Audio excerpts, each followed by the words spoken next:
একেবারে বসিরহাট দরবার থেকে ফুরফুরা দরবার শরীফে এসেছেন মহাব্বতে, কি বলবেন? দেখুন, জানেন তো বসিরহাট দরবার শরীফের সাথে ফুরফুরা দরবার শরীফের একটা আলাদা সম্পর্ক আছে।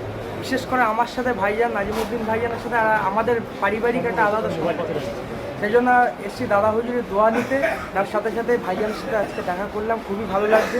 আজকে আস্তে আস্তে দেখলাম হাজার হাজার মানুষ, লক্ষ লক্ষ মানুষ রাস্তায় রয়েছেন। সুতরাং আজকে যেভাবে রাজ্য সরকারের পক্ষ থেকে যেভাবে পরিষেবা দিয়েছে ফুরফুরা দরবার শরীফে, আজকে সত্যি খুবই আনন্দিত লাগলো। আজকে আসতে গিয়ে দেখলাম লাইট থেকে শুরু করে পানীয় জল থেকে ব্যবস্থা করে বিভিন্ন ধরনের সহযোগিতা আজকে রাজ্য সরকারের তরফ থেকে আজকে ফুরফুরা দরবার শরীফ করেছে। এটা দেখে খুবই আমার ভালো লাগলো। অনেকেই অনেক রকম অভিযোগ করছেন যে শুধু ফুরফুরা শরীফে লাইট বা সাবমার্সাল বা এই দিয়ে উন্নয়ন হয় না, অনেক রকম শিক্ষা থেকে শুরু করে বা অনেক শিক্ষা প্রতিষ্ঠান করাটা যারা কুচক্রী মহল রয়েছে এরকম বলছে। কি দেখুন, 34 বছর বামফ্রন্ট সরকার ক্ষমতায় ছিল। আজকে 34 বছর ফুরফুরায় কি উন্নয়ন করেছে?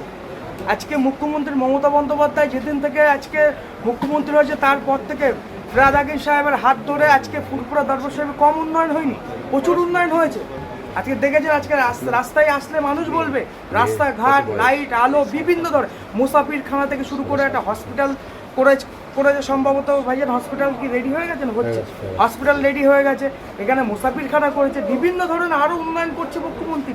এই ইসল সাহেবের জন্য পুরো মুখ্যমন্ত্রী নিজের টিম গঠন করেছে। আমাদের নাজিমুদ্দিন ভাইজান দায়িত্বে ছিলেন, আমাদের পীরজাদা কাসিম সিদ্দিকী ভাইজান দায়িত্বে ছিলেন।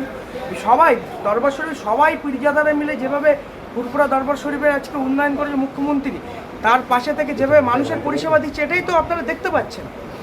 আপনার মিডিয়ার মাধ্যমে দেখতে পাচ্ছেন তো কীভাবে কতটা উন্নয়ন করেছে। একেবারে এসআইআর খসড়া তালিকা প্রকাশ হয়েছে আর এখানে সবথেকে বেশি সংখ্যালঘুদের নাম বাদ গেছে, কি বলবেন? দেখুন, এটা বিজেপি